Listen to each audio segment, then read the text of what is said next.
Hello guys, welcome to my YouTube channel. I am Zakaria the Ghost. Guys, I saw the recent interview of Bishop Makamo, and I hear everybody is talking about that interview, and the truth is that, the bishop, he is playing hide and seek. He is trying very hard to defend himself, although he said it, over and over again that he is not trying to defend himself and he was not forced to go and do that interview, and he said he have learned a lesson, 3 years ago. But you can tell that he showed no remorse and he doesn't even care, about what is happening, because he kept on saying he wanted to collect keys from the young lady. And when you sit down and you look at the whole situation, you listen to the audio, because they played the audio on the interview, and you can tell, I speak Sepedi, and they were speaking, say, Soto, and I can hear that clearly. And he kept on saying, I'm begging you, my child, will you give me? Like, will you give me? And he even said, will you give me hanyani? Will you give me a little? What do you mean when you said, will she give you a little? And you are asking her if she's alone at home. And you are asking her if people cannot see you go into her room. And you are telling her that Uabora. That means you wanted her to entertain you. Because if she's not entertaining you, that means she's boring. And now when you sit down on this interview and you tell people that you were there to collect the keys, and we just heard you saying you wanted to see her because of you just dropped somebody around there. So if it was the key, why are you begging over and over again for her to give you what belongs to you?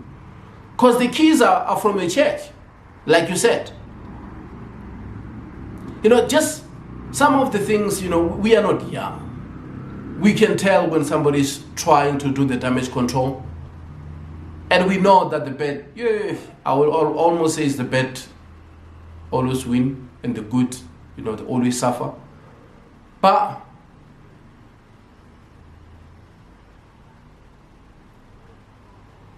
it hurts, because if it was just the thing of the key, you could have just told her, just on the phone, like, just come outside, give me the key. I'm not going to come to your room because of, I think it's inappropriate. I think it's something that it will look bad, when people see me go into your room. Just come outside, give me the key. As you are saying she's your daughter and you are her daddy. That's just easy. Why doesn't it has to be a thing that you have to say, please, please? And she mentioned that we spoke. I told you that I'll give you on Sunday.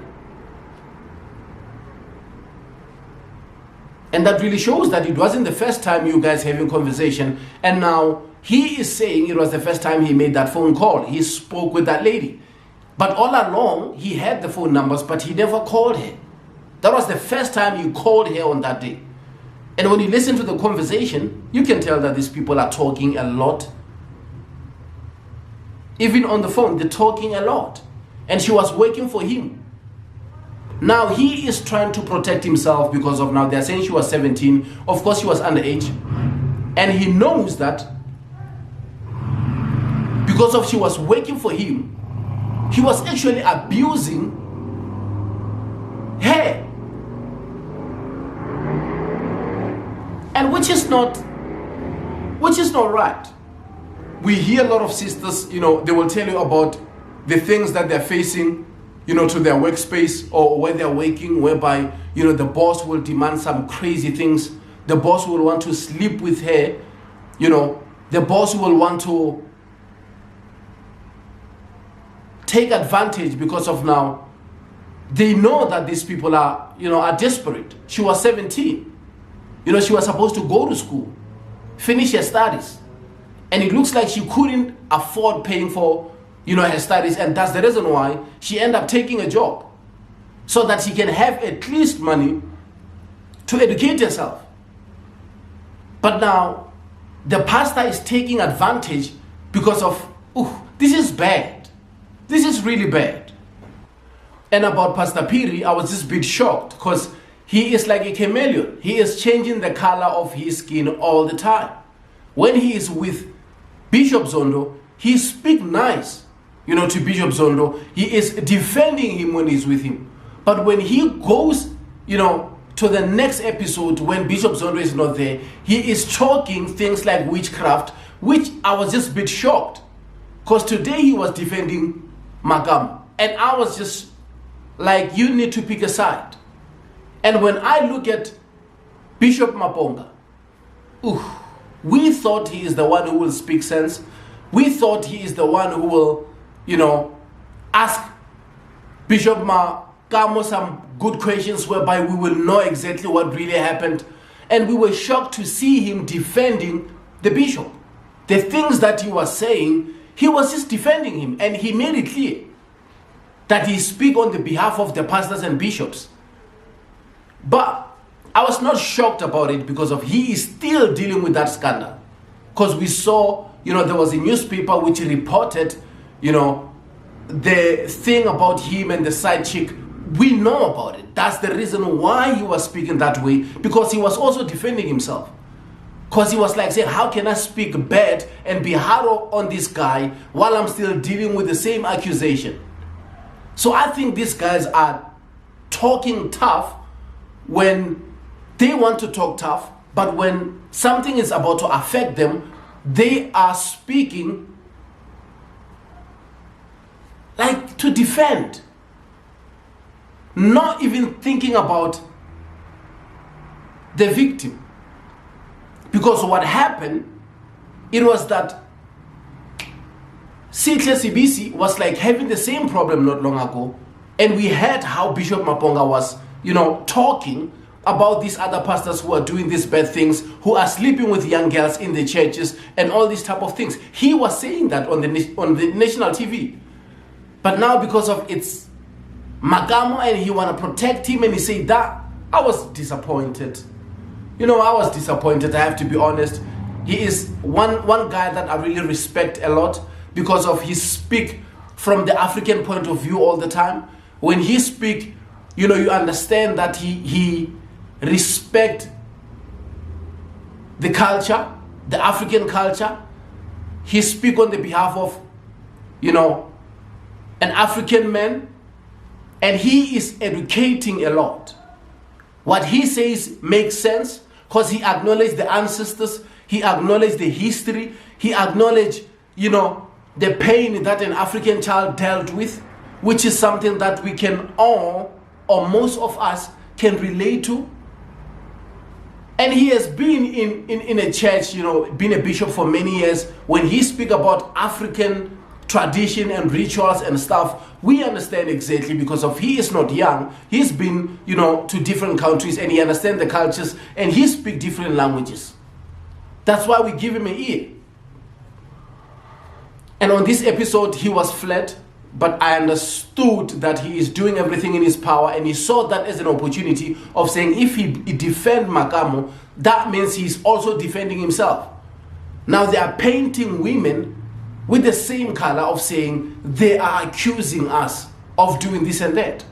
And that means even Bishop Zondo, what he's accused of, when he said we speak on the behalf of the bishops, and even the other bishops which have been accused on this TV show, that means they are all not guilty.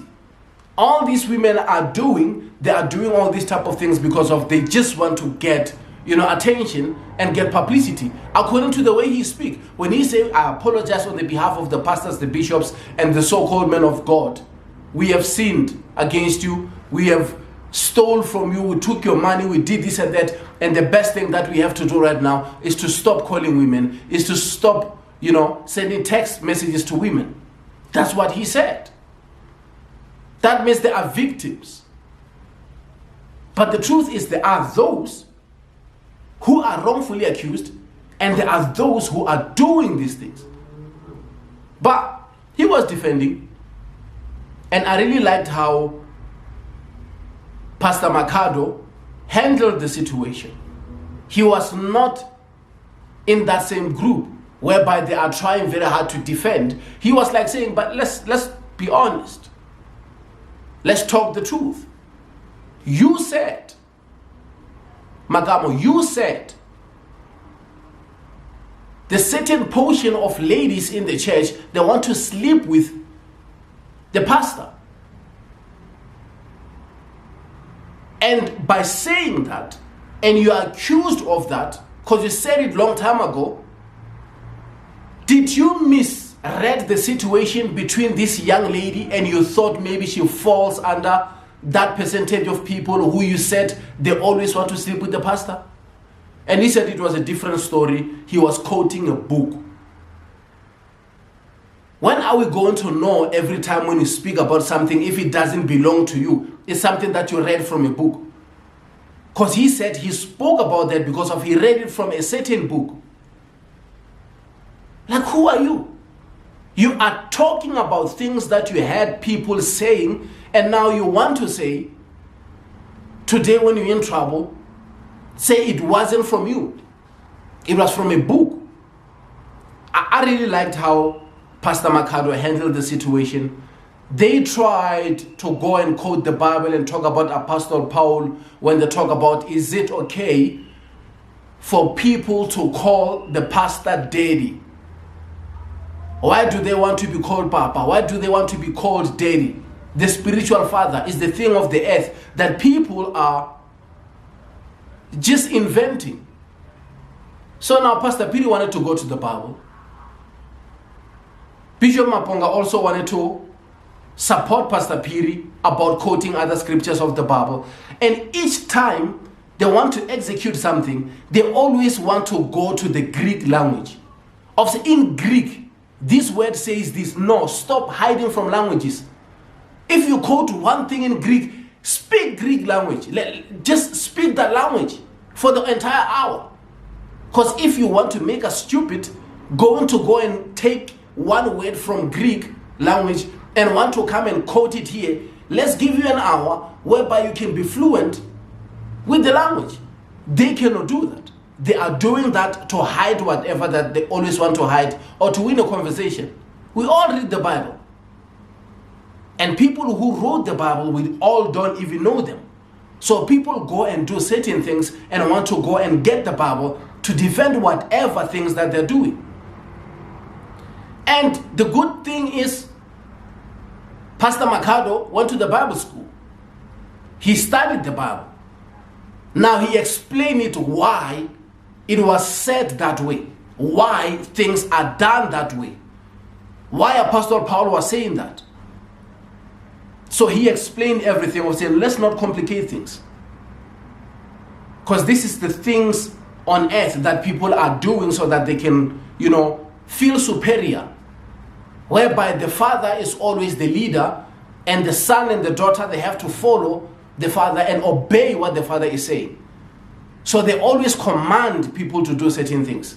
That's the reason why you see when the pastor or the so-called man of God says things or requests certain things, these children of theirs, they have to run and rush and sometimes make mistakes because of they don't want to offend the deity.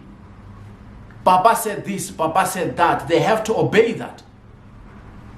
And which is bad. Because people want to be worshipped. They try to be God. You're just a human being. You have a wife at home. You have children, for God's sake. You use the same things that we use. To your apartments, there is the same setup. There is a sitting room. There is a bathroom. There is a kitchen. There is a bedroom. You have a toilet seat. You do the same things that humans do. Why do you want to be worshipped? Why do you want to be worshipped? And you didn't start there. So people just forget. They just try to be God. So Nimrod did an amazing job also. He was asking the right questions. people, that questions that people wanted to hear. And you know, I respect him for that. Because looking at his history from the first episode, you know, he struggled a lot. When we saw Solomon Ashoms and Mboro, he struggled a lot.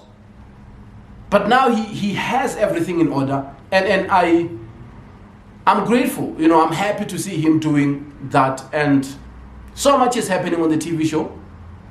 Join me on the next episode when I talk about the father of the victim, when he was going deep and telling us exactly what happened, when he was telling us the situation about his daughter, so that you can understand that it is not just a light matter, whereby you see the guy sitting down and say, me, I paid the price, you know, I learned my lesson 3 years ago. So whatever you guys are doing, whatever you guys are saying is nothing. I apologize to my wife. I apologize to my spiritual father, the pastor. I apologize. What more do you want me to do? The fact that I didn't apologize to Obaba Nimrod or this and that, it doesn't matter. Who should I apologize to? Should I go to the whole world and say sorry to everyone? Of course, that's your life. You do whatever you do. But if you are going to host a show that will be on the public platform where people can go and pay to watch the TV show, they will speak about you. You are a public figure. And you can say, why don't you change the channel? It's not about you. It's about the TV show. So some of the things people will talk about, because you have the church, that you put it on this motherland. So you think you don't owe people apology? So that's how I saw things. That's how I feel about it. That's how I saw it. You can feel free to comment, because most of the time I know it's like we're taking sides, but it's about time. We have to speak the truth. Although, you know, justice cannot be served, but we have to say things the way we see things. It's the right thing to do. Not to take sides. The truth is the truth. And when people are doing the right thing, we have to say you are doing the right thing. But on this episode, the guy is just playing hide and seek. And he just showed that he's just a man just like everybody. You made a mistake, you have to acknowledge, and I thought he will come there when everybody was saying the bishop will be on the hot seat. There was no hot seat there. He was comfortable because he's with his buddies. You know, they spoke about this way before they start shooting. We know these things, how they're done. There will be time where people are drinking coffee and they're discussing. The other one will be saying, man, I'm dealing with the same problem. Don't worry, I'm not going to be hard on you. The other one will be like, don't worry, I'm gonna be a bit tough, but don't worry about it because of the audience and everything. We know about that. But there is always repercussions to everything. Because people have children and they go and do some crazy things to other people's children. Listen to what the father of the victim is saying. You can tell that it's not a joke. He might be poor, but he's the man on the ground. He's the man on the street. He understands the language. He understands the things which are happening on the street.